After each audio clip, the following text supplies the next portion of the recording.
बंदी छोड़ सतगुरु रामपाल जी परमेश्वर जी की जय हो। परमपिता परमात्मा सारी सृष्टि के रचनहार, कुल मालिक, असंख्य ब्रह्मांडों के स्वामी, जगत गुरु, तीनों लोकों में प्रवेश करके सबका भरण पोषण करने वाले, राजाधिराज, आत्माधार, नाथों के नाथ, देवों के देव महादेव, सर्वेश्वर महेश्वर, मृत्युंजय, अजरो अमर, आदि अनादि सनातनी प्रभु, जगत पिता जगदीश्वर, श्री श्री 1008 की उपाधि के वास्तविक अधिकारी, अकाल मूर्त सौद स्वरूपी राम वासुदेव, सर्वगतम ब्रह्म, परम पूज्य, प्रथम पूज्य, परम संत, परम पुरुष, परम धनी, परम दयालु, सत्य कबीर, हक्का कबीर, अल्लाहु कबीर, अल्लाहु अकबर, बाखबर, अल्लाह ताला, जगत के तारणहार, जगत के मुक्तिदाता, जगत के जगन्नाथ, हारे के सहारे, हिंदुओं के राम, मुसलमानों के अल्लाह, सिखों के वाहिगुरु, ईसाइयों के मसीह, दया के सागर दयानिधि, करुणा के सागर करुणानिधि, स्वयंभू परिभू, संकट मोचन, कष्ट हरण, मंगल करण, दुख भंजन, अविगत कबीर, निर्विकार निर्विषम परमात्मा, अलय अलेख सतगुरु, आदि अनादि सतगुरु, असली मर्यादा पुरुषोत्तम, असली राम, असली कृष्ण, असली घनश्याम, असली मुरारी, राजाओं के राजा, महाराजाओं के महाराजा, शहंशाहों के शहंशाह, सम्राटों के सम्राट, भगवानों के भगवान, अल्लाहों के अल्लाह, प्रभुओं के प्रभु, मसीहाओं के मसीह, सच्चे वाहे गुरु, बाबाओं के बाबा, पीरों के पीर, सेठों के सेठ, जगत सेठ, सावड़सा सेठ, सर्वगुण संपन्न, अनंत कोटि कलाओं के स्वामी, अनंत कोटि ब्रह्मांडों के नायक, योगियों में महायोगी, ध्यानियों में महाध्यानी, सिद्धों में परम सिद्ध, ज्ञानियों में तत्व ज्ञानी, ब्रह्म ज्ञानी, महाज्ञानी, परम ज्ञानी, सर्वश्रेष्ठ ज्ञानी, विज्ञानी, युवा कबीर, समरथ कबीर, असमवात, अमित ओजा, सच्चे रहनुमा, करीम अल्लाह, सुभान अल्लाह, दुनिया के अंतिम पैगंबर, 8 सितंबर 1951 से गांव धनाना, जिला सोनीपत, हरियाणा, भारतवर्ष की पावन भूमि पे प्रकट रियल कल की भगवान श्री नारायण साकार हरि, श्री बाबा साहेब, नूर अनंत परमात्मा, संत श्रोमणी सतगुरु रामपाल जी परमेश्वर जी के चरण कमल में साध संगति से जुड़े हुए देश विदेश से आप और हम सभी सत्सेवक भाई बहनों का अनंत कोटि दंडवत प्रणाम। सत्साई भाई और बहनों, दया परमपिता परमेश्वर जी की, सारी सृष्टि के रचनहार सतगुरु रामपाल जी भगवान की, जिनके शुभ आशीर्वाद से, विशेष आशीर्वाद से पवित्र पुस्तक जीने की राह के ऊपर वीडियो बनाने की श्रृंखला जारी है। इसी श्रृंखला में आज हमारा ये 10वें नंबर का वीडियो है। प्रत्येक वीडियो में गुरुदेव भगवान के आशीर्वाद से अध्यात्म से संबंधित बहुत सारी बातें आप और हम सभी भगत भाई बहनों को प्राप्त हो रही हैं। जिन बातों को सुनकर जो भगत भाई बहन भक्ति मार्ग पर लगे हुए हैं उनका दृढ़ विश्वास हो रहा है, और जो अभी सतगुरु रामपाल जी के सत्संग ही सुन रहे हैं उन्हें बहुत कुछ जानकारी प्राप्त हो रही है। तो कल के वीडियो में गुरुदेव भगवान ने हमें राम भगत जी की कथा के माध्यम से बहुत सारी बातों से परिचित करवाया, अवगत करवाया कि किस प्रकार से हमने अपने बड़े बुजुर्गों का सम्मान करना चाहिए, उनकी सेवा करनी चाहिए, उनको प्रेम से बोलना चाहिए, ताकि हमारे बच्चों में संस्कार पड़े, और बुढ़ापे में यदि आज हम अपने बुजुर्गों की सेवा करेंगे तो आगे चलकर परमात्मा भी हमारी सेवा करवाएंगे। और घर स्वर्ग के समान बन जाता है जब संत का सत्संग घर में चलना शुरू हो जाता है। नाम दीक्षा लेकर सभी भक्ति शुरू कर देते हैं और अपनी आत्मा का कल्याण करवा लेते हैं। तो भाई और बहनों, ये पवित्र पुस्तक जीने की राह, यदि आपने अभी तक इस पुस्तक का पार्ट नंबर 1 नहीं देखा है तो आप जिसे प्रार्थना है पार्ट नंबर 1 से देखना ज़रूर शुरू करें, क्योंकि पार्ट नंबर 1 इस पुस्तक की भूमिका है, और भूमिका को अच्छे से पढ़े बिना, समझे बिना आगे का वीडियो समझ में आना थोड़ा मुश्किल है। तो आज की वीडियो में हम गुरुदेव भगवान के आशीर्वाद से शुरू करते हैं। पवित्र पुस्तक जीने की राह, पार्ट नंबर 10, पेज नंबर 71। सत्संग से घर की कलह यानी झगड़ा समाप्त होती है, क्योंकि सत्संग से ज्ञान होगा। ज्ञान से हम लोग विचार करेंगे कि हम क्यों लड़ रहे हैं, क्यों झगड़ रहे हैं। 2 दिन का ये जीवन है, कब किसका समय आ जाए कोई भरोसा नहीं है। हम क्यों लड़ रहे हैं, किसके साथ में लड़ रहे हैं, लड़ाई झगड़े से हमें मिलेगा क्या सिवाय टेंशन के। तो सत्संग से फिर आदमी विचार करना शुरू कर देता है। एक माई अपनी पुत्र वधू पर बात बात पर क्रोध करती थी। छोटी छोटी गलतियों को बढ़ा चढ़ाकर अपने पुत्र से कहती। पुत्र अपनी पत्नी को धमकाता। इस प्रकार घर नरक बना हुआ था। सत्संग के अभाव में वो घर नरक बना हुआ था। वो माई बात बात पर अपनी पुत्र वधू के साथ यानी अपने बेटे की पत्नी के साथ में झगड़ा करती, लड़ाई करती। क्योंकि सारा दिन वो क्या करती, आड़ोसी पड़ोसियों के पास में जाती, इधर उधर की बातें करती, भक्ति का कोई नामो निशान नहीं था, सत्संग में जाती नहीं थी, सारा दिन कुविचार मन में आते रहते थे, एक दूसरे की सुनी सुनाई बातें इधर उधर बाईपास करती रहती थी, अपने कर्म फोड़ रही थी। परमात्मा कहते हैं सत्संग में कुतिया भली साकट भली न माँ, वाह बैठी हरी चर्चा सुने वाह निंदा करने जा। परमात्मा कहते हैं सत्संग में ना जाने वाली माँ से वो कुतिया 100 गुना ज़्यादा अच्छी है, जो किसी कारण से संतों के सत्संग में बैठी हुई है, आसपास बैठी हुई है, परम संत के वचन उसके कानों में जा रहे हैं।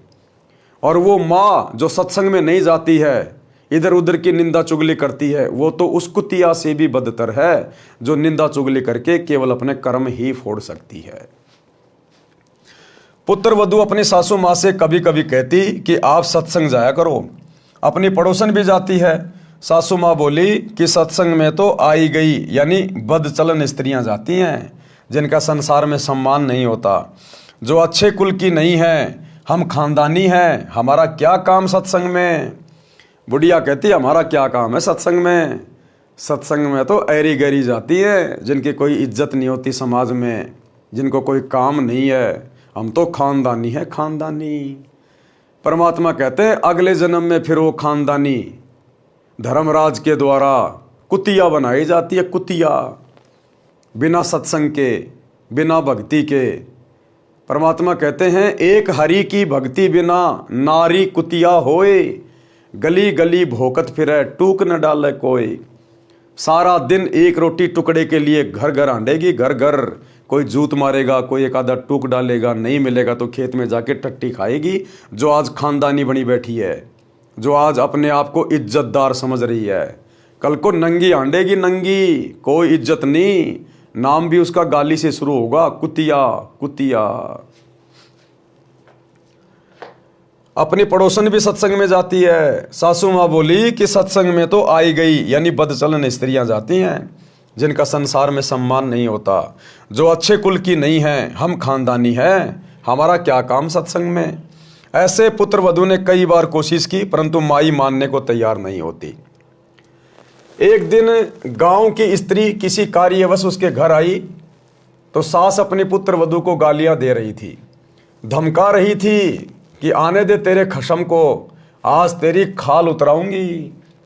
बात क्या थी कि गिलास में चाय रखी थी, जो सास के लिए डालकर पुत्र वधू बच्चे को लेने अंदर चली गई थी, जो सोया था, जागने पर रो रहा था। उस बच्चे को उठाकर लाने में 1 मिनट भी नहीं लगी थी कि इसी बीच में कुत्ता आया और चाय के गिलास में जीभ मारने लगा। गिलास गिर गया, चाय पृथ्वी पर बिखर गई। सासू माँ आंगन में उस गिलास से मात्र 20 फुट की दूरी पर चारपाई पर बैठी थी, हट्टी कट्टी थी, खेतों में सैर करके आती थी, परंतु काम के हाथ नहीं लगाती थी, इसी बात पर कलह कर रही थी।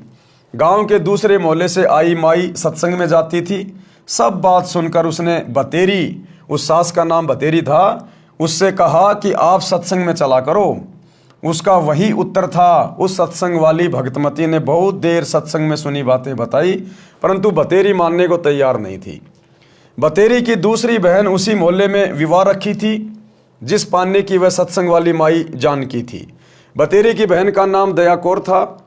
जानकी ने जाकर दया कौर से बताया कि तेरी बहन बतेरी ने तो घर का नरक बना रखा है, बिना बात की लड़ाई करती है। मैं कल किसी कामवश गई थी, एक चाय का गिलास कुत्ते ने गिरा दिया, उसी का महाभारत बना रखा था।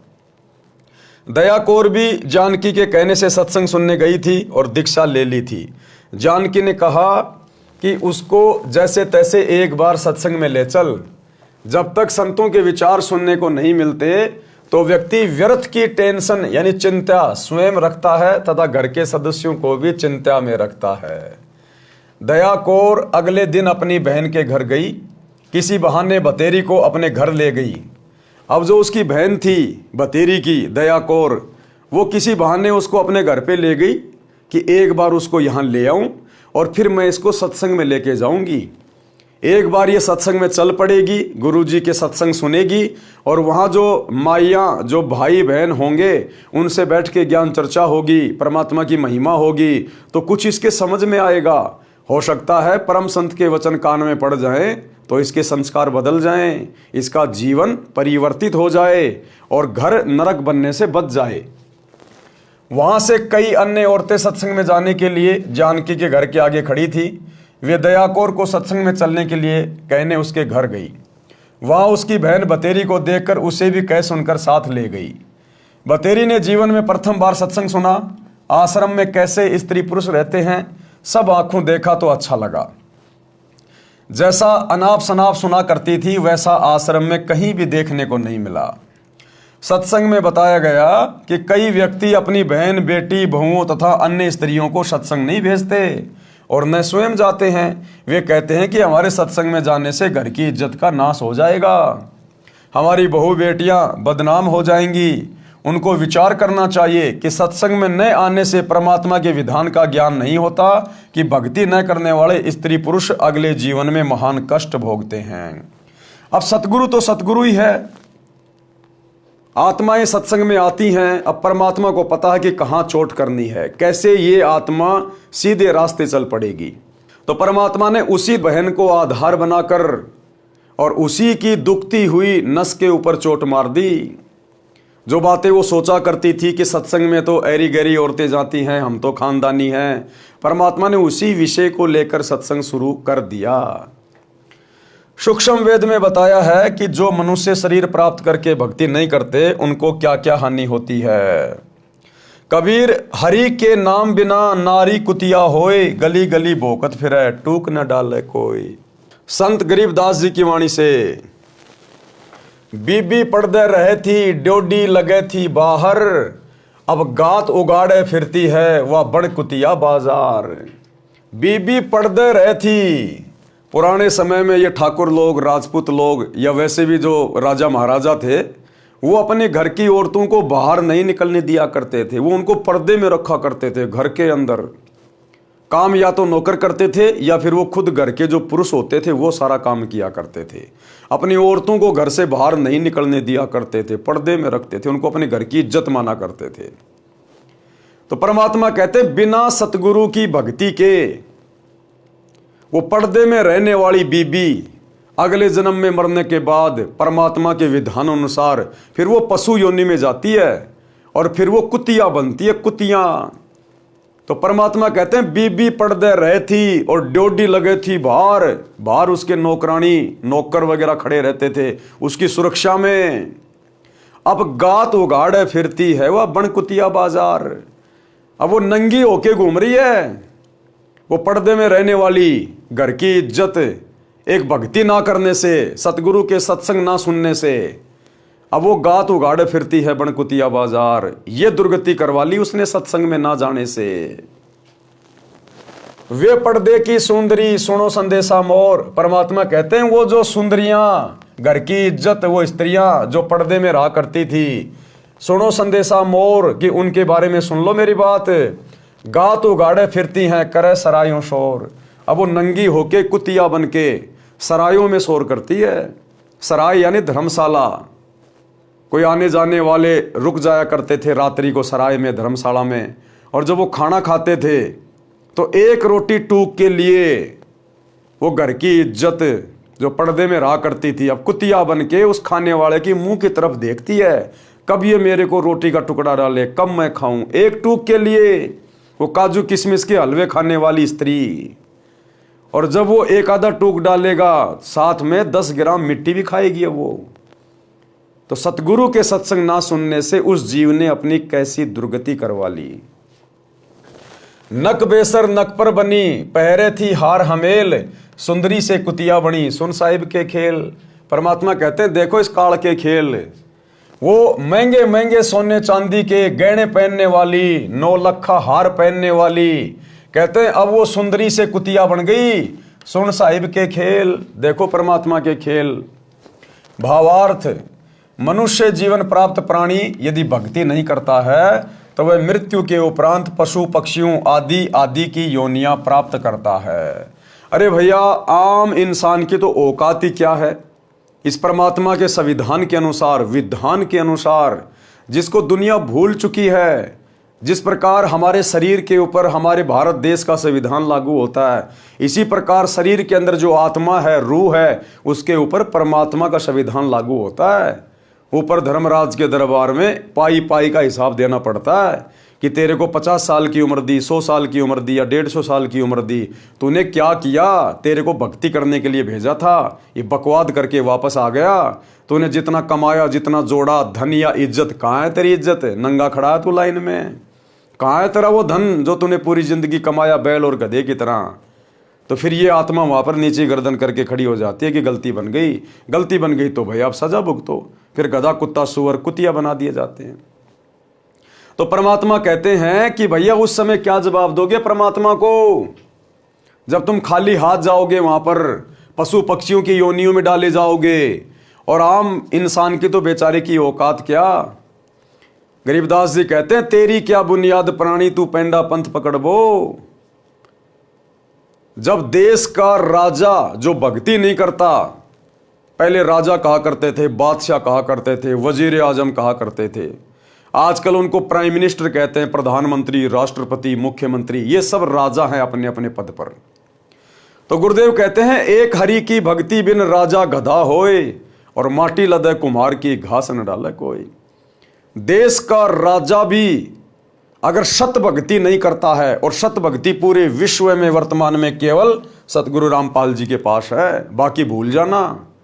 ये बड़े बड़े आश्रम, बड़े बड़े मठ बना के जो बैठे हैं आचार्य शंकराचार्य, दो देले की भक्ति नहीं है, अपने नरक की टिकट पक्की करवा रखी है। तो बिना सतगुरु की सत भक्ति के तो देश का राजा भी मरने के बाद में गधा बनता है। सोचिए फिर आप और हमारे जैसे आम प्राणियों की क्या औकात है। अगर भक्ति नहीं की तो ये दुर्गति यूं की यूं तैयार है, यूं की यूं तैयार।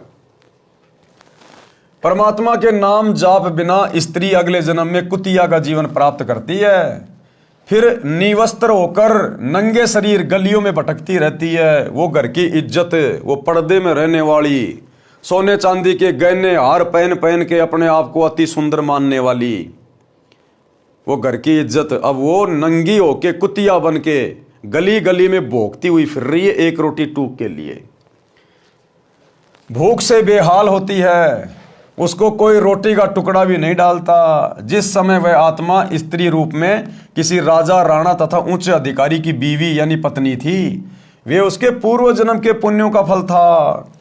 जब उसका मनुष्य जन्म था और वो पर्दे में रहा करती थी, किसी राजा की रानी बन के, किसी बहुत बड़े अधिकारी की पत्नी बन के, या ठुकरानी बन के, तो परमात्मा कहते हैं कि वो आत्मा उस जन्म में अपने पिछले जन्म की दान पुण्य की मलाई खा रही थी। अगले जन्म के लिए भक्ति की नहीं, दान पुण्य किया नहीं, संतों के सत्संग में गई नहीं, उसने अपनी दुर्गति करवा ली। अब वो कुतिया बन के घूम रही है राजा की रानी। वे उसके पूर्व जन्मों के पुण्यों का फल था, जो कभी किसी जन्म में भक्ति धर्म आदि किया था, वह सर्व भक्ति तथा पुण्य स्त्री रूप में प्राप्त कर लिए।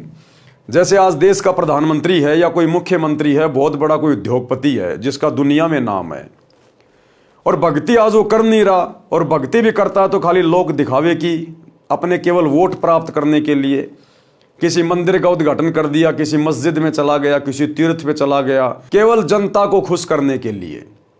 और वो भक्ति भी शास्त्रों के अनुसार नहीं है। ये शास्त्रों में, किसी भी धर्म के धर्म शास्त्र में मूर्तियां बना बना के पत्थर की, सोने की, चांदी की या पीतल की, ये पूजने का आदेश नहीं है। जो मंत्र जाप हमारे धर्मगुरु देते हैं, हरे हरे, राधे राधे, श्याम मिलादे, ओम नमो भागवते वासुदेवाय, जय जय राम, हरे राम, ओम नमः शिवाय, जय जगदीश हरे, ये सब फर्जी है, फर्जी मनमाना आचरण है पूरा। किसी भी धर्मशास्त्र में जो कि प्रमाणित हैं, चारों वेद, गीता जी, कुरान, पुराण, बाइबल, आपको किसी भी धर्म ग्रंथ में इन मंत्रों के जाप करने का कोई उल्लेख नहीं मिलेगा। ये मनमाना आचरण है, मनमाना आचरण है। तो यदि वो देश का राजा, प्रधानमंत्री, मुख्यमंत्री अगर कोई भक्ति भी करता है तो वो भी शास्त्रों के विरुद्ध करता है, तो अगले जन्म में वो सीधा गधे की योनि में जाता है वो राजा। ये परमात्मा का विधान है। तो वर्तमान में वो राजा, वो मुख्यमंत्री, बहुत बड़ा कोई अधिकारी, बहुत बड़ा कोई बिजनेसमैन, कोई बॉलीवुड का हीरो हीरोइन, कोई ये क्रिकेटर, वर्तमान में यदि सतगुरु रामपाल जी की भक्ति नहीं करते हैं तो हमें वो जो ठाठ बाट करते हुए दिखाई दे रहे हैं ना, घूमते फिरते, नाचते गाते, मौज मस्ती करते, राज करते, वर्तमान में वो अपने पिछले मनुष्य जन्म की मड़ाई खा रहे हैं। जब कभी उनका इससे पहले मनुष्य जन्म था स्त्री या पुरुष का, और उन्होंने जो भक्ति की थी, दान पुण्य किया था, मंत्र जाप किए थे, उनका प्रतिफल आज वर्तमान में भोग रहा है। वो दान धर्म किया हुआ तो मिल गया, लेकिन मोक्ष नहीं हुआ, क्योंकि मोक्ष तो सच्चे सतगुरु के शरण में आने से होगा। अब वर्तमान में भक्ति वो कर नहीं रहा तो अगले जन्म में क्या मिलेगा? अगर अगला जन्म उसको मिलेगा मनुष्य का, तो बीच में 84 लाख योनियां भोगनी पड़ेंगी, एक लंबा चक्कर काट के आना पड़ेगा गधे कुत्ते सुअर बनने का। 84 लाख प्रकार की योनियां, सुनने में छोटा शब्द है, लेकिन एक गधे का जीवन देख लो कितना कष्टमय, कितना दुखदायी होता है। तो कहते वो राजा फिर अगले जन्म में पशु योनि में जाएगा, जो आज हमारे को बहुत बड़ा पावरफुल दिखाई दे रहा है। चाहे भारत का हो, चाहे अमेरिका का हो, चाहे किसी भी देश का हो, परमात्मा के दरबार में प्रधानमंत्री गिरी नहीं चलती, ये राष्ट्रपति गिरी नहीं चलती, ये नेतागिरी केवल यही चलती है जब तक उसके पुण्य हैं। और जिस दिन यहाँ भी उनके पुण्य खत्म हो जाते हैं, पिछले जन्मों की भक्ति कमाई जब समाप्त हो जाती है, तो यहाँ भी उनकी दुर्गति होती है। उनका हेलीकॉप्टर क्रैश हो जाता है, विमान उनका क्रैश हो जाता है, एक्सीडेंट में मारे जाते हैं, बीमारी में मारे जाते हैं। सब कुछ पाप और पुण्य के आधार से चलता है। इसलिए संत भक्ति पे जोर देते हैं कि मनुष्य जन्म केवल परमात्मा प्राप्ति के लिए मिलता है, बाकी तो अपने संस्कार से, जिसको राज मिला है, जिसको कुछ भी मिला है पद, उसके संस्कार से मिला हुआ है। वह आत्मा ऊंचे घराने की बहु बेटियां थी, उस समय पर्दों में रहती थी, काजू किशमिश डालकर हलवा तथा खीर खाती थी। उनका जूठा छोड़ा हुआ नौकरानियां खाती थी। उनको सत्संग में नहीं जाने दिया जाता था, क्योंकि वे उच्च घरानों की बहुएं तथा बेटियां थी। घर से बाहर जाने से बेइज्जती मानती थी। बड़े घरों की इज्जत इसी में मानी जाती थी कि बहु बेटियां का पर्दे में घर में रहना उचित है। इन कारणों से वह पुण्यात्मा सत्संग विचार न सुनने के कारण भक्ति से वंचित रह जाती थी। उस मानव शरीर में वह स्त्री गले में 9-9 लाख रुपए के हमेल हार पहनती थी, नाक में सोने की नाथ पहनती थी। उसी हार श्रृंगार में अपना जीवन धन्य मानती थी। भक्ति ना करने से वे अब कुतिया का जीवन प्राप्त करके नंगे शरीर गलियों में एक एक टुकड़े के लिए तरस रही होती हैं। शहर में पहले सराय यानी धर्मशाला होती थी, यात्री रात्रि में उनमें रुकते थे। जैसे आजकल हाईवे पे होटलें होती हैं, बड़े बड़े ढाबे होते हैं, ऐसे पहले के समय में राजा महाराजा सराय बना दिया करते थे, जिनको धर्मशाला कहा करते थे, जिनमें यात्री रात्रि में रुका करते थे। यात्री रात्रि में उनमें रुकते थे, सुबह भोजन खाकर प्रस्थान करते थे। वह पर्दे में रहने वाली सुंदर स्त्री कुतिया बनकर धर्मशाला में रुके यात्री का डाला टुकड़ा खाने के लिए धर्मशाला में भोगती है। रोटी का टुकड़ा धरती पर डाला जाता है, उसके साथ कुछ रेत मिट्टी भी चिपक जाती है। वह सुंदरी जो काजू किशमिश युक्त हलवा खीर खाती थी, भक्ति नहीं करती थी, उस रेत मिट्टी युक्त टुकड़े को खा रही है। यदि मनुष्य शरीर रहते सहते पूरे संत से नाम लेकर भक्ति कर लेती तो ये दिन नहीं देखने पड़ते। और पूरा संत वर्तमान में केवल एक है, सतगुरु रामपाल जी। बाकी जितने भी संत हैं ये सब नकली हैं। भले आपको उनके सत्संगों में प्रधानमंत्री जाता दिखाई दे, मुख्यमंत्री जाता दिखाई दे, बड़ी बड़ी सेलिब्रिटी वहाँ पर जाती हुई दिखाई दें, उनको दंडवत प्रणाम करती हुई दिखाई दें, उनके पास में भक्ति के नाम पर कख भी नहीं है, कख भी, 0/0। खुद भी नरक में जाएंगे, अपने फॉलोवर को भी नरक में लेके जाएंगे। सत भक्ति पूरे विश्व में केवल सतगुरु रामपाल जी के पास है। एक बार थोड़ी हिम्मत करके जेब से मोबाइल निकाल कर यूट्यूब पर जाकर सर्च करें, सृष्टि रचना सतगुरु रामपाल जी, धीरे धीरे सुनना शुरू करें एक बार। अन्यथा परमात्मा अपने कर कमल से जो हमें लिख कर दे रहे हैं, ये बीतेगी फिर हमारे साथ में।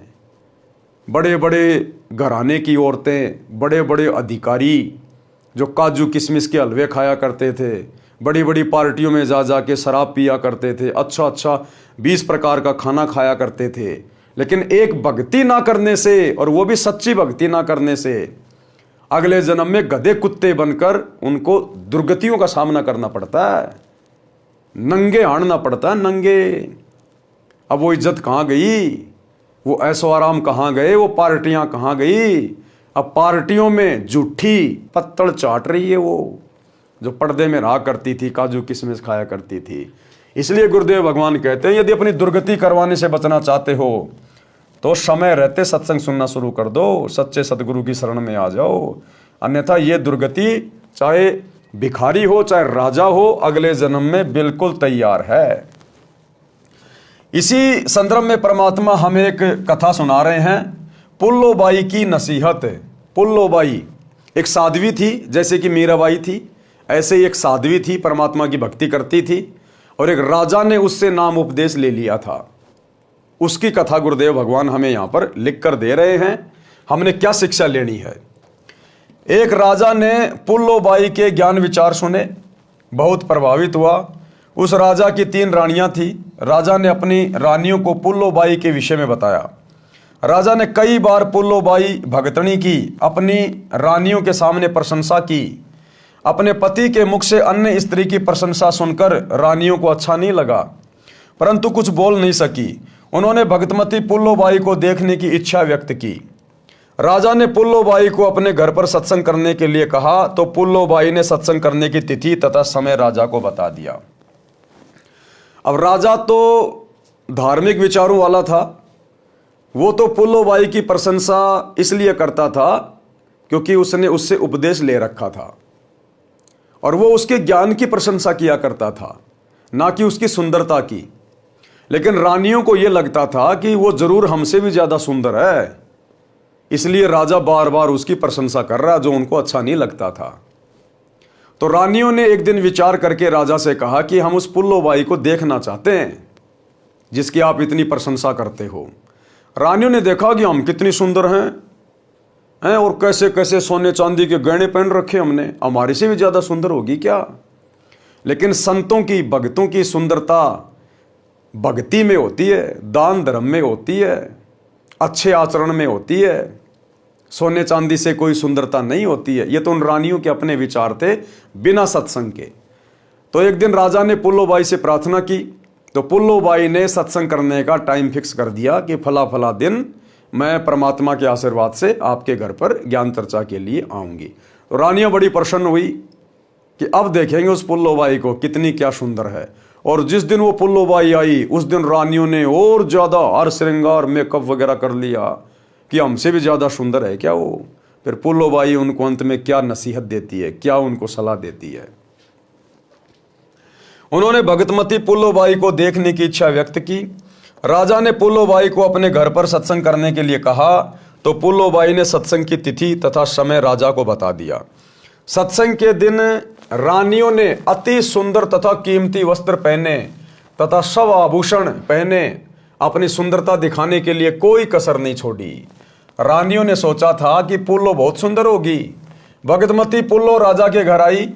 उसने खद्दर का मैला सा वस्त्र धारण कर रखा था, हाथ में माला थी, चेहरे का रंग भी साफ नहीं था। भगतमती पुल्लो को देखकर तीनों रानियां खिलखिलाकर हंसने लगी और बोली, ये है वो पुल्लो, हमने तो सोचा था बहुत सुंदर होगी।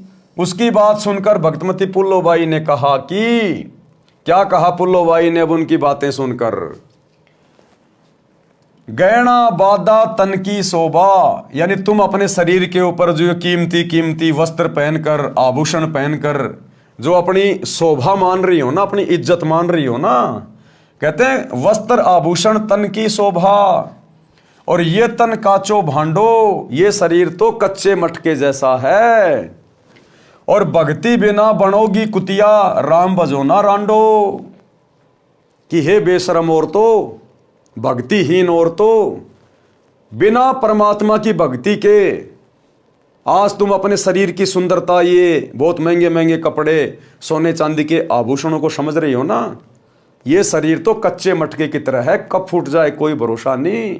और बिना सतगुरु की सतभक्ति के अगले जन्म में कुतिया बन के घूमोगी। कुतिया बिना भक्ति के बनोगी कुतिया। राम बजोना रांडो, परमात्मा का सत्संग ले लो, सतगुरु की शरण ग्रहण कर लो समय रहते और भक्ति कर लो।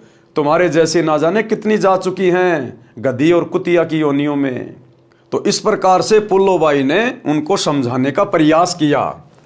भावार्थ, सुंदर वस्त्र तथा आभूषण शरीर की शोभा बढ़ाते हैं। ये शरीर नाशवान है, जैसे कच्चा घड़ा होता है। ये शरीर क्षण भंगुर है, यानी कब नष्ट हो जाए, एक्सीडेंट में ये मर जाए, छत से गिर जाए तो ये खराब हो जाए, टूट जाए, फूट जाए, आग में ये जल जाए, जहर खाने से ये मर जाए। इस शरीर का कोई स्टैंड ही नहीं है, ये तो बिल्कुल कच्चा मटका है, क्षण भंगुर है। न जाने किस कारण से, किस आयु में और कब नष्ट हो जाए। यदि भक्ति नहीं की तो अगले जन्म में कुतिया का जन्म पाओगी, फिर निवस्त्र भटकती फिरोगी। इसलिए कहा है रांडो, अर्थात स्त्रियों भक्ति करो। रांड शब्द विधवा के लिए प्रयोग होता है, परंतु सामान्य रीति में स्त्रियां अपनी प्रिय सखियों को प्यार से संबोधित करने में प्यारी गाली के साथ प्रयोग किया करती थी। अब शिक्षित होने पर यह शब्द प्रयोग नहीं होता।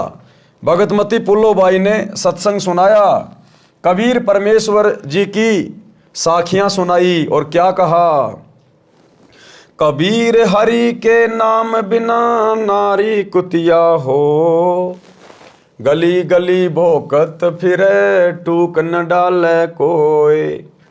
कबीर राम रटत कोडी भलो, चू चू पड़े जो चाम, सुंदर देही किस काम की, जा मुख नाही नाम। परमात्मा कहते हैं राम रटत कोडी भलो और चू चू पड़े जो चाम, सुंदर देह किस काम की, जामुख नाही नाम।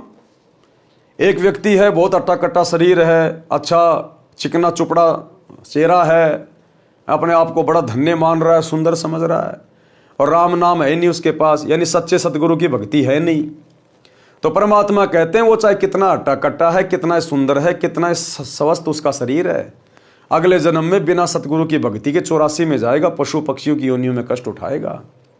और एक ऐसा व्यक्ति है जो बीमार है, कोढ़ जैसा रोग लगा हुआ है, लेकिन परमात्मा का नाम मिला हुआ है, अपनी भक्ति करता है, कहते हैं वो शरीर त्यागने के बाद में मोक्ष प्राप्त करेगा और परमात्मा की भक्ति से उसका भयंकर से भयंकर रोग भी ठीक होगा।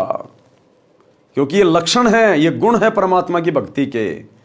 परमात्मा अंधे को आंख देता है, कोढ़ी को काया देता है, बांझ को पुत्र देता है, निर्धन को माया देता है। ये गुण है परमात्मा के। तो कहते हैं राम रटत कोडी बलो, चू चू पड़े जो चाम। जिसका शरीर बीमारी से खराब हो रहा है लेकिन भक्ति कर रहा है, कहते हैं उस सुंदर व्यक्ति से लाख गुना अच्छा है वो, जिसका शरीर स्वस्थ नहीं है लेकिन जो भक्ति कर रहा है। क्योंकि ये मनुष्य शरीर भक्ति करने के लिए मिलता है। ये बकवाद करते हुए तो हमें असंख्य जन्म हो गए, असंख्य जन्म। ये कोई पहला मनुष्य जन्म नहीं हमारा। ना जाने आज से पहले कितने करोड़ों अरबों हमारे स्त्री पुरुष के मानव जन्म हो चुके हैं। हमने उन जन्मों में ये बकवादें तो करी हैं और हर जन्म को बर्बाद करने के बाद हम फिर 84 लाख योनियों में गए। अब की बार हमारा दाव लगा इस भक्ति युग में। परमात्मा धरती पर सशरीर प्रकट हैं सतगुरु रूप में। एक बार सत्संग सुनना शुरू करो। तो परमात्मा कहते हैं राम रटत कोडी भलो, चू चू पड़े जो चाम, सुंदर दे किस काम की, जा मुख नाही नाम। कबीर नहीं भरोसा देही का, विणस जावे छिन्न माही, श्वास उसास में नाम जपो और यतन कछु नाई। परमात्मा कहते हैं ना जाने ये तुम्हारा शरीर कब छूट जाएगा, इसका कोई भरोसा नहीं है। लिखा हुआ नहीं है कि तू 40 साल जिएगा, 50 साल जिएगा। परमात्मा के कागजों में तो लिखा है, लेकिन तुम्हें नहीं पता इस बात का। इसलिए अपनी मृत्यु को अति निकट समझकर, संतों के सत्संग सुनकर, ज्ञान से परिचित होकर उनके शरण लेके अपनी आत्मा का कल्याण कराओ। नहीं भरोसा देही का, ये विनस जाए छिन माही, 1 सेकंड नहीं लगती कब ये मर जाएगा एक्सीडेंट में, भूकंप में, बीमारी से। कहते हैं श्वास ऊ श्वास में नाम जपो और यतन कछु नाई। सतगुरु तुम्हें जो मंत्र दीक्षा देगा उसको श्वास ऊ श्वास से जपो, यानी सतगुरु जो विधि बताएगा उस विधि से भक्ति करो, मंत्रों का जाप करो, तब इस मनुष्य जन्म का कोई फायदा है। कबीर श्वास ऊं श्वास में नाम जपो, व्यर्थ श्वास मत खो, ना जाने इस श्वास को आवन हो के न होए। गरीब सर्व सोने की लंका थी, रावण से रणधीरम, एक पलक में राज्य गया जम के पड़े जंजीरम। कि वर्तमान में तुम्हारी औकात क्या है, हम हैं क्या, हैसियत क्या है। मालिक कहते हैं मर्द गर्द में मिल गए, जिनको वास्तु में हम लोग मर्द कह सकते हैं, जो वास्तु में ताकतवर थे, बलवान थे, जिनके पास में धन था, पावर थी, रावण जैसे, कंस जैसे, हिरण्यकशिपु जैसे। कहते मर्द गर्द में मिल गए, वो भी मिट्टी में मिल गए, बिना सतभक्ति के, बिना सतगुरु की सत्संगति के। मर्द गर्द में मिल गए रावण से रणधीरम, कंस केश चानोर से हिरणाकुश बलवीरम। कहते हैं तुम्हारी तो औकात क्या है, वर्तमान में 5-5 फुट के, 6-6 फुट के, 6.5 फुट के, पता नहीं क्या समझने लग जाते हैं अपने आप को। रावण की 150 फुट की हाइट थी, 150 फुट की। रोजाना 100 जोटों का मांस खाता था, 100 मटके दारू के पीता था रावण। अब ये बातें तुम्हारे समझ में कम आएंगी। एक बार सतगुरु के सत्संग सुनना शुरू करो, तब पता चलेगा इस दुनिया में कैसे कैसे बलवान होके जा चुके हैं। भीम द्वापर युग में, जिसमें 10,000 हाथियों जितनी पावर थी, आज एक कुत्ता बस में नहीं आता इंसान के। एक कुत्ता पीछे लग जाए तो आदमी आगे होके भग लेता है, और फिर भी ना जाने अपने आप को क्या समझ के रखते हैं कि हमारे से बड़ा बलवान कोई है नहीं। 4 दिन कोई सिंगल हड्डी आदमी जिम में क्या चला जाता है, शर्ट फाड़ने को हो जाता कि बस मेरे से बड़ा तो कोई है नहीं, हट जाओ सामने से सारे, नहीं तो फोड़ दूंगा। तो परमात्मा कहते हैं यहां रावण जैसे चले गए, जिन्होंने भगवान शंकर के कैलाश पर्वत को भी हिला दिया था। तुम्हारे से 1 क्विंटल का पत्थर नहीं हिलता आज। कहते हैं वो बिना सतगुरु की सतभक्ति के कुत्ते वाली मौत मरे, कुत्ते वाली मौत है। और आज कहीं चूहे बन के जमीन में बिल खोद के रह रहे वो। तो कहते हैं वर्तमान में 5-5 फुट के इंसानों, तुम्हारी क्या औकात है, तुम्हारी क्या वैल्यू है अगर भक्ति नहीं करी तो। कहते हैं सर्व सोने की लंका थी, रावण से रणधीरम। रावण 1 लाख पूत 1.25 लाख नाती, उस रावण के दीवाना बाती। रावण के 1 लाख बेटे थे, एक से बढ़कर एक, और 1.25 लाख रिश्तेदार थे उसके। कहते हैं आज उसके घर में कोई दीपक जलाने वाला भी नहीं है, उसका खानदान समाप्त हो गया। आज जिसके घर में 2-4 बेटे हो जाए ठीक ठाक से, पूरे गांव को धरना चाहता है, अगले जन्म में चूहा बन के बिल बना के रहेगा, दुनिया को दुखी करने वाला। सर्व सोने की लंका थी, रावण से रणधीरम, एक पलक में राज्य गया जम के पड़े जंजीरम। गरीब मर्द गर्द में मिल गए, रावण से रणधीरम, कंस केश चानूर से हिरणाकुश बलवीरम। और तेरी क्या बुनियाद है, जीव जन्म धर लेत। गरीबदास जी कहते हैं हे कलयुग के इंसान, तेरी क्या औकात है उन पहले वाले महापुरुषों के सामने। तेरा तो जीव शरीर है, जीव, तेरी तो कोई वैल्यू नहीं है। ना तो कोई ताकतवर है, ना ऐसा तो कोई धनवान है, कोई पैसे वाला है।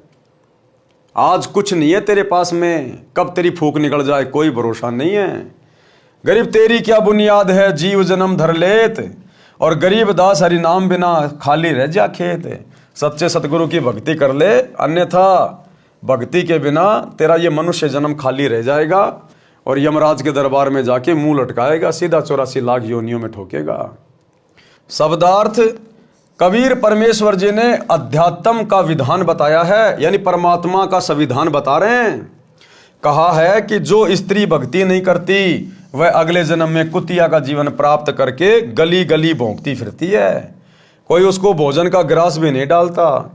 मानव जीवन में सब भोजन समय पर मिल रहा था, भक्ति ना करने से ये दशा होगी। परमात्मा की भक्ति कुष्ठ रोगी, जिसके शरीर की खाल भी कट कट कर गिर रही है, उससे रक्त निकल कर गिर रहा है, यदि वो भी करता है तो बहुत अच्छा है। भक्ति करने से उसका कुष्ठ रोग भी ठीक हो जाएगा, भविष्य भी उज्जवल होगा। जो भक्ति नहीं करता वह चाहे सुंदर शरीर वाला भी क्यों ना हो, उसका सुंदर स्वस्थ शरीर किसी काम का नहीं। अगले जन्म में फिर वो शरीर गधे की योनि प्राप्त करेगा, फिर कुम्हार के काम आएगा वो। जो आज सुंदर और स्वस्थ शरीर प्राप्त करके अपने आप को पहलवान समझ रहा है और भक्ति कर नहीं रहा, अगले जन्म में वो शरीर कुम्हार के काम आएगा। जब गधा बनेगा, 2.5 मन का बोरा पटकेगा, पजावे के ऊपर सारा दिन कच्ची ईंट ऊपर ले जाएगा, पक्की ईंट ऊपर से लेके आएगा। इस मानव शरीर का कोई विश्वास नहीं है कि यह कब तथा किस कारण से नष्ट हो जाए। इसे बचाकर नहीं रखा जा सकता। इसका एक उपाय है, भक्ति करो, इतना सुमरण करो कि एक श्वास भी नाम के जाप बिना खाली ना जाए। कोई भरोसा नहीं। आप जी आए दिन अखबार में पढ़ते हो, कोई एक्सीडेंट में मर गया, कोई लड़ाई झगड़े में मर गया, कोई किसी बीमारी से मर गया, कोई हॉस्पिटल में मर गया, कोई फांसी खा के मर गया, कोई जहर खा के मर गया, कोई भूकंप में मर रहे हैं। कोई भरोसा नहीं है इस मनुष्य शरीर का। ये पंडित ज्योतिष झूठी बना बना के तुम्हारे को ये पत्रियां दे रहे हैं, 150 साल जिएगा, 100 साल जिएगा। अपना धंधा शुरू कर रखा लोगों ने। पता केवल उस परमात्मा को है, बाकी किसी को नहीं है। इसलिए सतगुरु के सत्संग सुनो, ज्ञान समझो। आज हम ज्ञान समझने के लायक हैं। ये मनुष्य शरीर स्त्री या पुरुष में हम सत्संग सुन सकते हैं, विचार कर सकते हैं। अन्य योनियों में सत्संग नहीं सुन सकते, विचार नहीं कर सकते। अन्य योनियों में भक्ति नहीं होती। ये भक्ति और मोक्ष केवल मनुष्य शरीर में मिलता है। परमात्मा कहते हैं माता पिता मिल जाएंगे 184 माही। ये सतगुरु की सेवा और भक्ति भाई फेर मिलन की नाई। बहुत सारे लोग कहते हैं ना कि माता पिता ही भगवान है, बस माता पिता की सेवा करो। सेवा करना अच्छी बात है, लेकिन माता पिता भगवान नहीं होते। अरे फिर तो बहुत भगवान हो गए। दुनिया में ना जाने कितने माता पिता हैं। आप भी कल को किसी के माता पिता बनोगे, कल को आप भी भगवान बन जाओगे। अपने आप को भगवान कहलाने वाला इंसान नरक में जाता है। नरक में यम के दूत उसके मुंह में मूतते हैं। तो परमात्मा कहते हैं माता पिता तो तुम्हें कल को मरने के बाद जब गधा बनेगा उस समय भी मिल जाएगा, कुत्ता बनेगा तो भी माता पिता मिल जाएंगे, मनुष्य बन जाएगा तो भी माता पिता फिर मिल जाएंगे। लेकिन ये सतगुरु की सेवा और भक्ति ये दोबारा नहीं मिलती, बार बार नहीं मिलती। बड़ी मुश्किल से दाव लगता है, इसको चूकना नहीं चाहिए। श्वास छोड़ते समय तथा लेते समय प्रत्येक श्वास में नाम जपो। श्वास को नाम के जाप बिना व्यर्थ ना करो। ये श्वासों से किया जाने वाला सुमरण केवल वर्तमान में इस धरती पर सतगुरु रामपाल जी के पास है। जो श्वास से नाम जपा जाता है, जिसको सतनाम कहते हैं। इसी सतनाम को जपने के लिए हमें ये श्वासें दी है परमात्मा ने। श्वास छोड़ते समय तथा लेते समय प्रत्येक श्वास में नाम जपो। श्वास को नाम के जाप बिना व्यर्थ ना खो। इस श्वास को ज्ञान नहीं है, ये अंदर गया है तो बाहर आएगा कि नहीं आएगा। इसलिए गफलत ना करके भक्ति में लग जाओ। यदि आपके पास धन है और सुविधाएं भी हैं, इनके कारण भक्ति करना न भूलना। श्रीलंका के राजा रावण के पास अत्यधिक धन था। उसने सोने के मकान बना रखे थे और स्वयं भी योद्धा था, परंतु श्री रामचंद्र के साथ युद्ध हुआ, मारा भी गया और श्रवण भी लूट लिया गया। उसकी सोने की लंका भी हिंदुस्तान से जो वानर सेना गई थी लूट के ले आई। कोई 5 किलो, कोई 10 किलो उधर से तोड़ तोड़ के ले आए उसकी सोने की लंका को। तो कहते हैं उसका धन भी गया और उसका वो बल भी गया, राज्य भी गया। ये सब एक पलक में हो गया, यानी राम जी के तीर से मारा गया। कुछ ही समय में सब कुछ नष्ट हो गया तथा यम के दूत यानी मृत्यु देवता के नौकर उस रावण को जंजीरों में बांध कर ले गए, नरक में डाला गया। रावण जैसे मर्दाने यानी सूरवीर मिट्टी में मिल गए तथा मथुरा का राजा कंस, उसका प्रसिद्ध पहलवान चाणूर, कंस का नौकर केसी, रूपधारी राक्षस तथा हिरण्यकशिपु जैसे बलवान भी भक्ति बिना जीवन व्यर्थ कर गए। हे सामान्य प्राणी, तेरी क्या बुनियाद है? यानी तू किस आधार से बचेगा? तू कर्मों के अनुसार भिन्न भिन्न जीवों के शरीर धारण कर लेता है। संत गरीबदास जी ने परमेश्वर कबीर जी के बताए ज्ञान से कहा है कि भक्ति ना करने से तेरे को ऐसी हानि होगी जैसे किसान खेत में बीज न बोने से भूखा मरता है, उसे कोई लाभ नहीं होता। जिस प्रकार किसान खेत में बीज ना बोने से भूखा मरता है, उसी प्रकार मनुष्य शरीर में जो भक्ति का बीज नहीं बोता, सच्चे सतगुरु की शरण में नहीं आता, वो उसी प्रकार से अगले जन्मों में फिर महाकष्ट उठाएगा। भगतनी पुल्लों ने इस संसार की वास्तविकता बताई तथा भक्ति बिना होने वाले कष्ट बताए। छोटे से राज्य के टुकड़े को प्राप्त करके आप इतना गर्व कर रहे हो, ये व्यर्थ है। लंका का राजा रावण ने सोने के मकान बना रखे थे, सत भक्ति न करने से राज्य भी गया, सोना भी यही रह गया, नरक का भागी बना। राजा रानियों ने उपदेश लेकर भक्ति की तथा जीवन धन्य किया। जब पुल्लोबाई ने सत्संग किया और समझाया पूरी रात ज्ञान चर्चा करके, तब उन रानियों पे सत्संग का असर हुआ, क्योंकि सत्संग से ज्ञान होता है और हमारे संस्कार चेंज होने लग जाते हैं। तो राजा की रानियों ने भी वो मान बढ़ाई छोड़कर और पुल्लोबाई से उपदेश लेकर परमात्मा की भक्ति शुरू कर दी। कबीर हरि के नाम बिन राजा ऋषभ होए, ऋषभ यानी खच्चर गधा, मिट्टी लदे कुम्हार के घास न नी रह कोई। भगवान की भक्ति ना करने से राजा गधे का शरीर प्राप्त करता है, कुम्हार के घर पर मिट्टी ढोता है, घास स्वयं जंगल में खाकर आता है।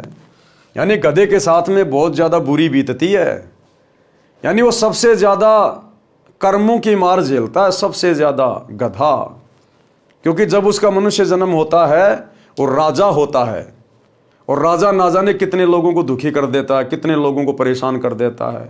और वैसे भी राजा देश की जनता के टैक्स से अपनी सर्व सुख सुविधाएं भोगता है, तो पूरी जनता का जो कर्जा होता है वो राजा के ऊपर होता है। और अगले जन्म में वो राजा मरने के बाद गधा बनकर देश के प्रत्येक नागरिक का गधा बनता है, किसी का बैल बनता है, किसी की गाय बनती है, किसी की भैंस बनता है। इस प्रकार से अपना कर्जा उतारता, फिर वो इतनी दुर्गति होती है राजा की। तो फिर पीछे तू पशुआ की जे दीजे बैल बनाए, चार पहर जंगल में डोले तो नहीं उधर भराए। फिर ये दुर्गति होगी उस राजा की, अगले जन्म में जानवर बन के, और उसका पेट भी नहीं भरेगा ढंग से। इतना मोटा पेट लगा देगा भगवान, इतना मोटा, सारा दिन नीचा मुंह करके खाता रहेगा, पीछे से निकालता रहेगा, उसका पेट भी ढंग से नहीं भरेगा। और किसान सारा दिन जब वो बैल बनेगा उसको खेत में हल में जोतेगा, और शाम को सूखा सूखा चारा डालेगा, सूखा जौं का भूस। आंखों में आंसू आएंगे लेकिन मजबूरी में खाना पड़ेगा। जब वो राजा था, बड़े बड़े 7 स्टार होटल में 56 प्रकार की डिश खाता था, लेकिन एक भक्ति नहीं करी। अरे राज्य भी कर, किसने मना किया, लेकिन साथ में सतगुरु की भक्ति भी कर, और नेक नीति ईमानदारी से परमात्मा से डर कर अपना राज्य कर, जनता के साथ न्याय कर। राजा को यदि सत्संग मिल जाए, सच्चा गुरु मिल जाए, तो राजा को फिर ज्ञान होगा कि सदा राजा नहीं रहूंगा, कल को शरीर छोड़ के जाना पड़ेगा, परमात्मा को जवाब भी देना पड़ेगा। अगर परमात्मा ने तुझे इतनी बड़ी जिम्मेदारी दी है पूरे देश की, तो तेरे पास अच्छा अवसर है देश की सेवा करने का। राजा तो बहुत अच्छी प्रकार से भक्ति कर सकता है, क्योंकि राजा के पास धन की कमी नहीं होती। वो दान धर्म खूब कर सकता है, भंडारे कर सकता है, अपने शुभ कर्म बना सकता है, लेकिन बिना ज्ञान के वो उल्टे अपने कर्म फोड़ के जाता है और अगले जन्म में पशु योनि में जाता है। तो गुरुदेव कहते हैं फिर 56 प्रकार के भोजन खाने वाला, फिर वो कुर्डियों पे डोलता है, गंदगी खाता, फिर वो गधा बन के। सिर पर सींग दिए मन बोरे, धूम से मच्छर उड़ाए। फिर कहते हैं वो बैल बनेगा, उसके सिर पे 2 सींग लग जाएंगे और धूम से मच्छर उड़ाए। आज जो एसी में सोता है, कल को फिर बैल बनेगा ना, फिर उसके एक पूंछ लगा दी जाएगी, वो पूंछ ही उसका पंखा होगी, वो ही उसकी कूलर होगी, वो ही उसकी एसी होगी, उसी से अपने मच्छर और मक्खियां उड़ाएगा फिर वो राजा। तो कहते हैं सिर पर सींग दिए मन बोरे, धूम से मच्छर उड़ाए, और कांधे जुआ जोते कुआ, कोंदू का बुशकाए। उसको फिर किसान खेत में जोतेगा, खेत से पानी निकालेगा चड़स से, और खाने को क्या मिलेगा, कोंदू का भूस, जोक का चारा मिलेगा, जोक का भूस, जो बहुत तीखा होता है, चुभता है, लेकिन खाना पड़ेगा। अब वो राजा थोड़ी है जो उसके लिए 20 प्रकार की सब्जियां और 3 प्रकार की चपाती लेके आएंगे। भक्ति करता तो परमात्मा फिर से उसको मनुष्य जन्म देता, कोई बड़ा अधिकारी बनता, हो सकता राजा बन जाता, फिर से उसको वही सुविधाएं मिलती। लेकिन उसने अपनी बात बिगाड़ ली एक सच्चे सतगुरु की शरण ग्रहण ना करने के कारण। भावार्थ, गधे का शरीर पूरा करके वह प्राणी बैल की योनि प्राप्त करता है। कौन? वो राजा, वो अधिकारी जो भक्ति नहीं करता। मानव शरीर में जीव को कितनी सुविधाएं प्राप्त थी। भूख लगते ही खाना खाओ, दूध पियो, चाय पियो, प्यास लगे तो पानी पी लो। भक्ति ना करने से वही प्राणी बैल बनकर सुबह से शाम तक 4 पहर अर्थात 12 घंटे तक जंगल में फिरता है। हल में जोता जाता है। दिन में केवल 2 बार आहार बैल को खिलाया जाता है, दोपहर 12 बजे तथा रात्रि में। परंतु बैल को बीच में भूख लगी है और चारों ओर चारा भी पड़ा होता है, लेकिन खा नहीं सकता। हाड़ी उसको घास नहीं खाने देता। पानी भी समय पर ही दिन में 2 या 3 बार पिलाया जाता है। सिर पर सींग तथा एक दुम यानी पूंछ लगी होगी। जब मानव शरीर में था तब वह जीव कूलर, पंखे तथा एसी कमरे में रहता था। अब एक दुम है, इसको चाहे कूलर की जगह चाहे पंखे की जगह प्रयोग करो, उसी से मच्छर उड़ाता है। कहते हैं ऐसी दुर्गति होगी एक सतगुरु की भक्ति के बिना। सत्संग में यह भी बताया गया है कि घर में कलह का कारण परमात्मा के विधान को न समझकर संसार के भाव में चलना है। घर का कोई सदस्य घर में हानि नहीं करना चाहता, किसी कारण से हानि हो जाती है तो उसको लेकर कलह नहीं करनी चाहिए। जो हानि होनी थी वह तो हो चुकी है, वह तो ठीक नहीं होगी। व्यर्थ की कलह करना समझदारी नहीं है। लेकिन ये विचार तो भाई और बहनों उस समय उत्पन्न होंगे जब हम सच्चे सतगुरु की शरण में आके सत्संग सुनना शुरू करेंगे कि भैया जानबूझ के कोई घर में नुकसान नहीं करना चाहता, ना सास, ना बेटा, ना बेटे की बहू। जानबूझ के कोई हानि नहीं करेगा अपने घर में। जो होनी होती है वो हो गई, अब वो ठीक तो हो नहीं सकती। अब व्यर्थ में झगड़ा करके, लड़ाई करके तुम घर में अशांति पैदा कर सकते हो। लेकिन ये विचार आएंगे सत्संग में जाने से, सत्संग सुनने से। और जो सत्संग नहीं सुनता वो क्या करेगा सारा दिन? घर की औरतें क्या करेंगी? 24 घंटे तो घर में रहती नहीं है। आड़ोस पड़ोस में औरतों के साथ जाएंगी, बड़ी बुढ़ियों के पास बैठेंगी, वो ना जाने कहाँ कहाँ की बातें बताएंगी। उसकी बहू ऐसी, उसकी सास ऐसी, वो निकम्मी है, वो ऐसी है, उसने ये कर दिया, उसने वो कर दिया। फिर वैसी बातें वो बुढ़िया शाम को अपने घर पे आके अपने पुत्र वधू के साथ करेगी, उसके साथ में लड़ाई झगड़ा करेगी। आप जी कहीं काम धंधा करते हैं, मजदूरी करते हैं, ऑफिस में काम करते हैं, आपको वो ही अपने यार दोस्त 10-12 घंटे आपके संपर्क में रहेंगे, इधर उधर की व्यर्थ की बातें करेंगे।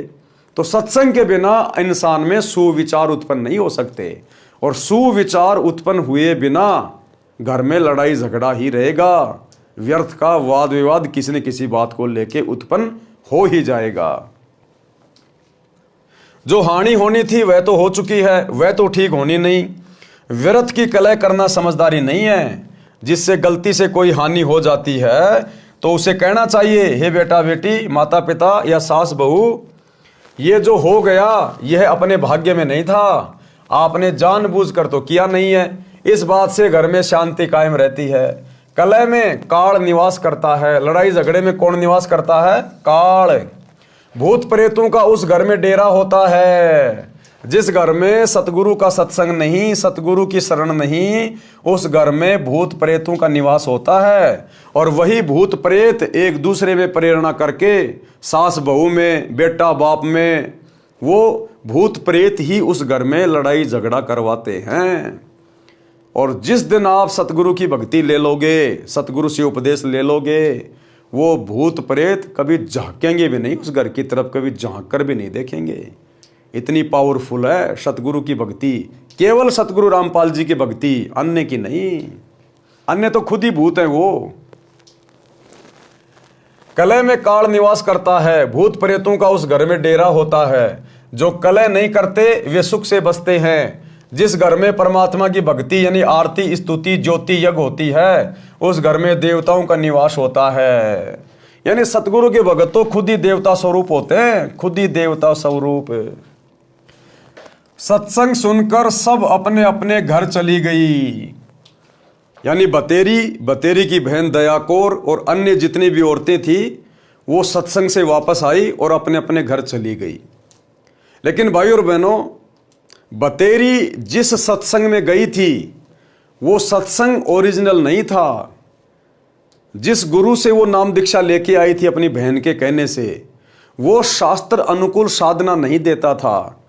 लेकिन फिर भी सत्संग सुनने से अच्छाई इंसान में उत्पन्न होती है। और जो बतेरी की जो बेटे की बहू थी पुत्र वधू, उसने सही गुरु से नाम उपदेश ले रखा था, जो गुरु शास्त्र अनुकूल साधना करवाता था। यानी परमेश्वर कबीर जी अपनी आत्माओं को सत्संग देने के लिए, ज्ञान देने के लिए अनेकों वेश बनाकर यहां पर विचरण करते रहते हैं। सत्संग सुनकर सब अपने अपने घर चली गई। सत्संग दिन के 12 बजे से 2 बजे तक हुआ था। पुत्र वधू को पता नहीं था कि सासू माँ सत्संग में गई थी। अगले दिन सुबह भैंस का दूध निकालकर पुत्र वधू उस दूध की भरी बाल्टी को छत में लगे कुंडे वाले सरिये में प्रतिदिन की तरह टांगने लगी। उसे लगा कि बाल्टी टंग गई, परंतु सरिये के उल्टी ओर बाल्टी का कड़ा लगा था। पुत्र वधू ने सोचा कि ठीक लगा है और बाल्टी छोड़ दी। बाल्टी पृथ्वी पर गिर गई, दूध बिखर गया। आवाज सुनकर बतेरी आई और पुत्र वधू दूध के बजाय सासू माँ की ओर मायूसी से देख रही थी।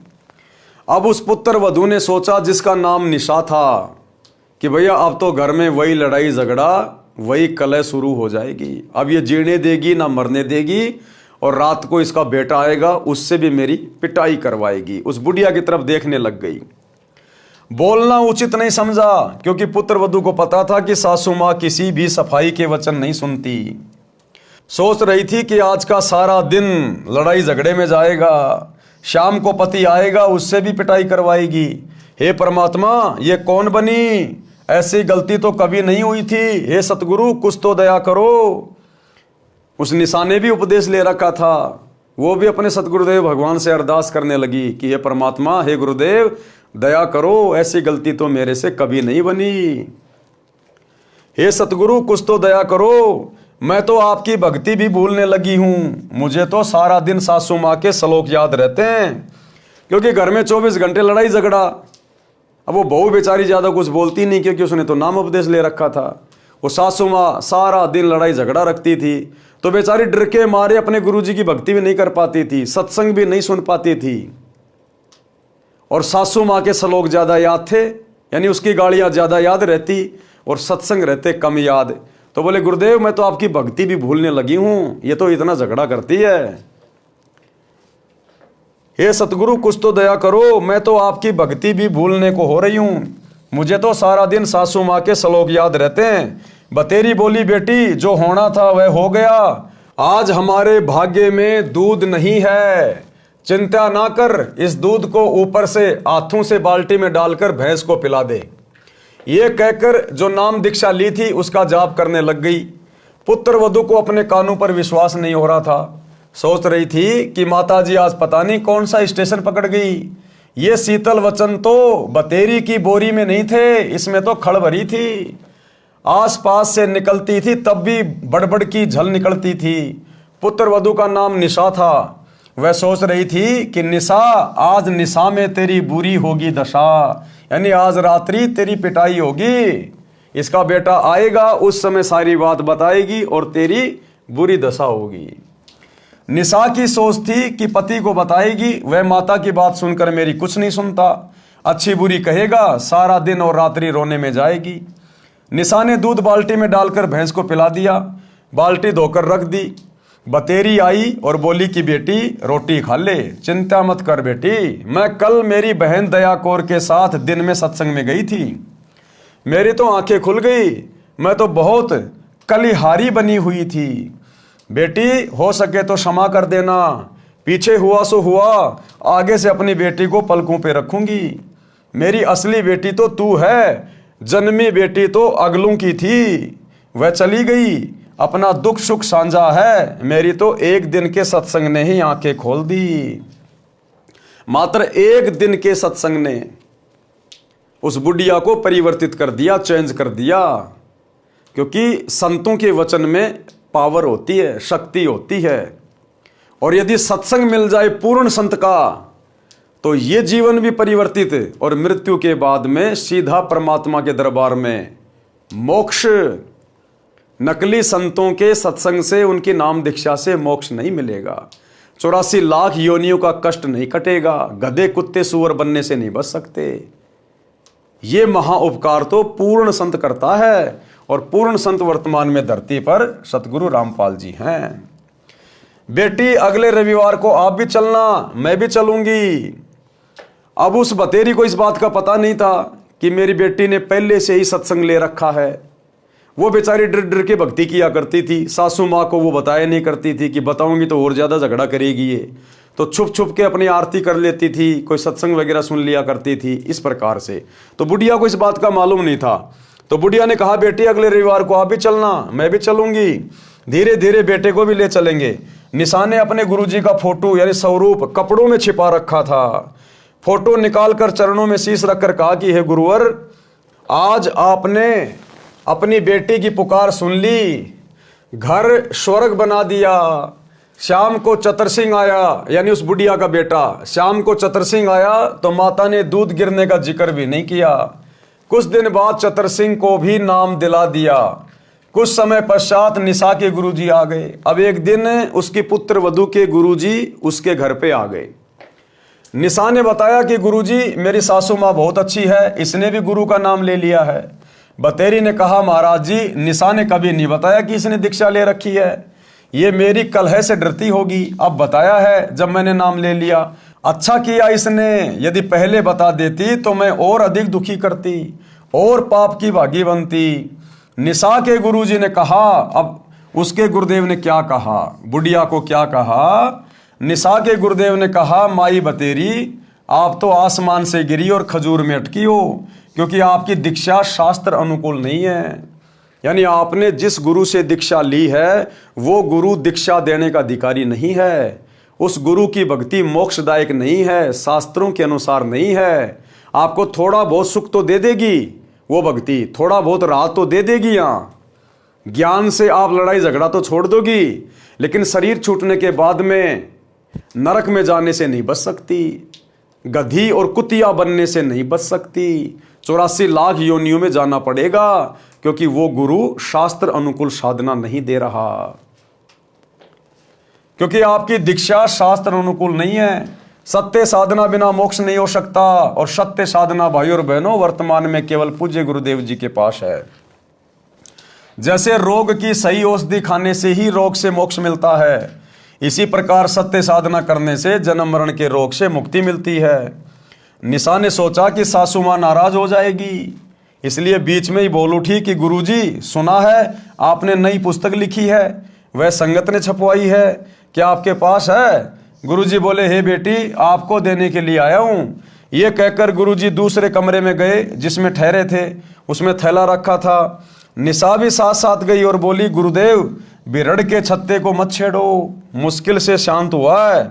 गुरुजी बोले, हे बेटी, अब तेरी सास जी की पूरी रुचि भक्ति में है, अब ये मानेगी। गुरुजी 3 दिन रुके, तत्व ज्ञान समझाया। बतेरी ने भी गुरु बदल लिया और अपना कल्याण करवाया। 3 दिन तक गुरुदेव ने सत्संग सुनाया, क्योंकि कबीर परमात्मा भिन्न भिन्न वेश धारण करके पृथ्वी पर घूमते रहते हैं अपनी आत्माओं के लिए। तो जब अच्छे से सत्संग सुनाया, सृष्टि रचना बताई, तो उसकी सासू को फिर ज्ञान समझ में आ गया कि भाई मैंने तो अपनी आत्मा का कल्याण करवाना है। अगर एक डॉक्टर से रोग ना कटे तो डॉक्टर बदलने में कोई दिक्कत नहीं होनी चाहिए। तुरंत उसने गुरुजी को सरेंडर कर दिया और शास्त्र अनुकूल भक्ति दीक्षा लेकर शुरू कर दी। सत्संग से घर स्वर्ग बन गया, चारों ओर शांति हो गई। जहां गाली गलौज से सारा दिन गोड़े छूटते थे, अब उस घर में परमात्मा के ज्ञान की गंगा बहने लगी। भगतमती निशा के गुरुजी परमेश्वर कबीर जी थे, जो अन्य वेश में सत्य भक्ति प्रचार करने के लिए घूमते फिरते थे। उन्होंने बताया कि किस प्रभु की भक्ति करनी चाहिए, पढ़ें इसी पुस्तक के पेज नंबर 226 पर।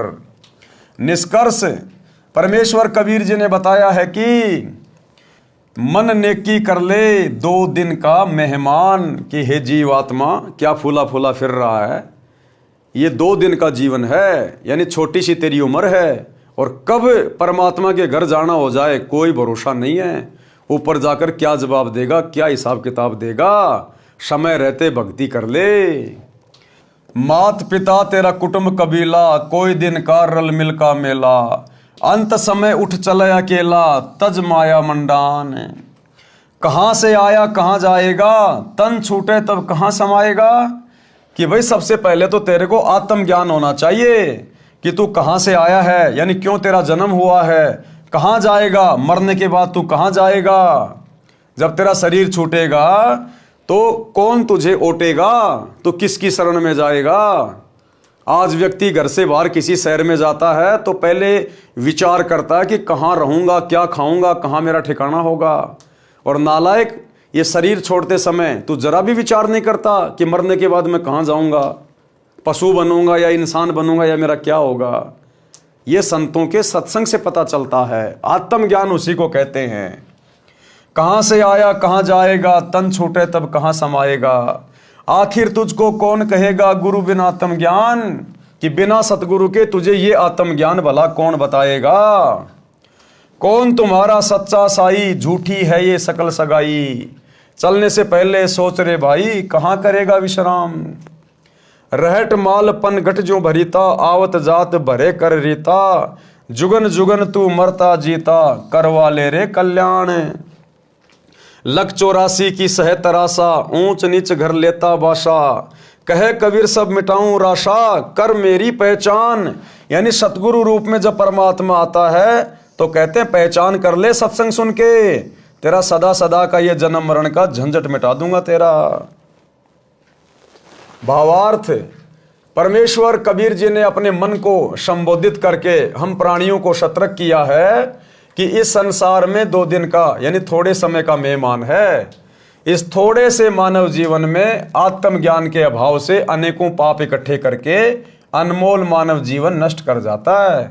धन कमाने की विधि तो संसार के व्यक्ति बता सकते हैं, परंतु गुरुदेव जी के बिना आत्मज्ञान यानी जीव कहाँ से आया, मनुष्य जीव का मूल उद्देश्य क्या है, सतगुरु धारण किए बिना यानी दीक्षा लिए बिना जीव का मानव जन्म नष्ट हो जाता है। ये बात गुरु जी के बिना कोई नहीं बताएगा।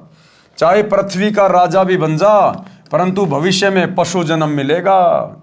जन्म मरण का चक्कर गुरु जी के ज्ञान व दीक्षा मंत्र बिना समाप्त नहीं हो सकता। जब तक जन्म मरण का चक्कर समाप्त नहीं होता तो बताया है कि ये जीवन अरहट का कुआं लोई, यागड़ बंध्या है सब कोई। कीड़ी कुंजर और अवतारा, अरहट डोर बंधे कई बारा। भावार्थ, जैसे रहट के कुएं में लोहे की चक्री लगी होती है, उसके ऊपर बाल्टियों की चैन वेल्ड की जाती है, उसको रहट कहा जाता था। पहले बैल या ऊंट से चलाते थे, जैसे कोल्लू बैल ऊंट से चलाते हैं, पहले अधिक चलाते थे। रहट की बाल्टियां नीचे कुएं से पानी भरकर लाती हैं, ऊपर खाली हो जाती हैं। ये चक्कर सदा चलता रहता है। इसी प्रकार पृथ्वी रूपी कुएं से पाप तथा पुण्यों की बाल्टी भरी, ऊपर स्वर्ग नरक में खाली की। इस प्रकार जन्म मरण के चक्कर में जीव सदा रहता है। आज इंसान बन गए, जैसे भी भक्ति की, दान पुण्य किया, शरीर छोड़ने के बाद ऊपर गए, थोड़े बहुत जो पुण्य थे, जो भक्ति थी, उसके प्रतिफल में थोड़े बहुत दिन हमारे को स्वर्ग में बैठा दिया जाएगा। वो कमाई खर्च होते फिर हमारे को नरक में ठोक दिया जाएगा, क्योंकि हमारे पाप कर्म ज़्यादा होते हैं बिना सतगुरु की भक्ति के। नरक का समय पूरा होगा, फिर पृथ्वी पर 84 लाख योनियों में पशु पक्षियों के शरीर में कष्ट भोगने के लिए डाल दिया जाएगा। तो परमात्मा कहते हैं ये चक्कर तेरा सदा चलता रहेगा।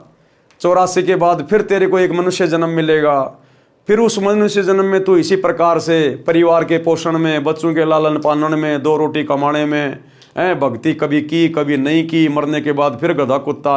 कहते ये अरहट का कुआं, अरहट का चक्कर तेरा सदा चलता ही रहेगा। इसको सतगुरु के बिना कौन समाप्त करेगा, कोई नहीं कर सकता। ऊपर के शब्दों में यही समझाया है कि संसार में परिवार धन सब त्याग कर एक दिन अकेला चला जाएगा, फिर कहीं अन्य स्थान पर जन्म लेकर यही क्रिया करके चला जाएगा। यदि आप घर से किसी अन्य शहर में जाते हैं तो जाने से पहले निश्चित करते हो कि कहाँ जाएंगे, उसके बाद कहाँ विश्राम करेंगे, परंतु संसार छोड़कर जाते हो तो कभी विचार नहीं करते कि कहाँ विश्राम करोगे। हे जीव, 84 लाख प्रकार के प्राणियों के शरीरों में प्रताड़ना सहन करता है, मरता जीता नए प्राणी का जीवन प्राप्त करता है। कभी राजा बनकर उच्च बन जाता है, कभी कंगाल बनकर नीच कहलाता है। परमात्मा कबीर जी समझा रहे हैं कि अवतारगण राम कृष्ण आदि आदि भी सत्य साधना न मिलने के कारण जन्म मरण के चक्कर में पड़े हैं। अब बताओ, ब्रह्मा विष्णु महेश ये भी जन्म मरण के चक्कर में हैं। राम श्री कृष्ण ये अवतार, ये पीर पैगंबर, ये भी जन्म मरण के चक्कर में हैं और इस जन्म मरण के चक्कर से निकालने की एकमात्र शत भक्ति वर्तमान में सतगुरु रामपाल जी के पास उपलब्ध है। इन सभी बातों पे विचार करके, गौर करके, कुछ दिन यूट्यूब पर इनके सत्संग सुन के भाई और बहनों जल्द से जल्द दीक्षा प्राप्त कर लो, यानी सतगुरु की शरण प्राप्त कर लो, नहीं तो बुरी बनेगी। और गुरुदेव कह रहे सत्य साधना मेरे पास है, हे प्राणी तू मेरे को पहचान, मैं समर्थ परमात्मा हूं, मैं तेरा जन्म मरण का सर्व झंझट समाप्त कर दूंगा। तो भाई और बहनों कहते हैं सकल पदार्थ है जगमाही, कर्महीन नर पावत नाई। जिसके भाग्य में नहीं होता है वो उस अनमोल वस्तु को प्राप्त नहीं कर सकता। लेकिन आज इस पृथ्वी पर जितने भी मानव शरीरधारी प्राणी हैं, स्त्री पुरुष हैं, उन सब का भाग्य उत्तम है, अति उत्तम, क्योंकि आज सतगुरु धरती पे प्रकट हैं। आपको वो अनमोल वस्तु सहज में उपलब्ध है जिसके लिए हमें 84 लाख योनियां भोगने के बाद ये मनुष्य चोला मिला है, स्त्री या पुरुष का। तो आज हम किसी को भी निर्भाग नहीं कह सकते हैं। हाँ, निर्भाग तो वो होगा जो शरीर के छूटने से पहले सतगुरु की भक्ति किए बिना धर्मराज के दरबार में चला जाएगा। उससे बड़ा निर्भाग्य प्राणी फिर संसार में और कोई नहीं। तो भाई और बहनों जेब से मोबाइल निकालो, यूट्यूब पे जाके सर्च करो सृष्टि रचना सतगुरु रामपाल जी। एक बार सत्संग सुनना शुरू करो, ज्ञान से ही ज्ञान होगा। आप बच्चे को स्कूल में क्यों भेजते हो? ज्ञान कराने के लिए। आपको पता है कि बच्चा पढ़ाई नहीं करेगा तो इसका भविष्य अंधकार में होगा। इसी प्रकार सतगुरु को पता होता है, संत को पता होता है, अगर इस मनुष्य शरीर से ये भक्ति वाली पढ़ाई नहीं की तो आगे इसके जन्म जन्मांतर अंधकार में चले जाएंगे। अंधकार में गधा कुत्ता बन के असहनीय कष्ट भोगेगा ये प्राणी। इसलिए संत परमार्थी होते हैं, उन्हें हमसे कोई स्वार्थ नहीं है। संत परमार्थी होते हैं, निस्वार्थ भाव से अपना कार्य करते हैं। तो सत्संग सुनकर अपने जीवन को धन्य करें। तो भाई और बहनों आज के वीडियो में केवल इतना ही। कल रात्रि 8 बजे सभी भाई बहन आगे के वीडियो के लिए दास के फेसबुक पेज पवन दास इस लाइव के ऊपर लाइव जुड़िए। तब तक गुरुदेव भगवान हम सबको आज्ञा दे, इजाज़त दे, सद्बुद्धि दे, आशीर्वाद दे। बंदी छोड़ सतगुरु रामपाल जी भगवान की जय हो। भाई जो गुरु बचन पे डट गे, कट गे फंद 84 के, कट गे फंद 84 के, कट गे फंद 84 के। भाई जो गुरु बचन पे डट गे, कट गे फंद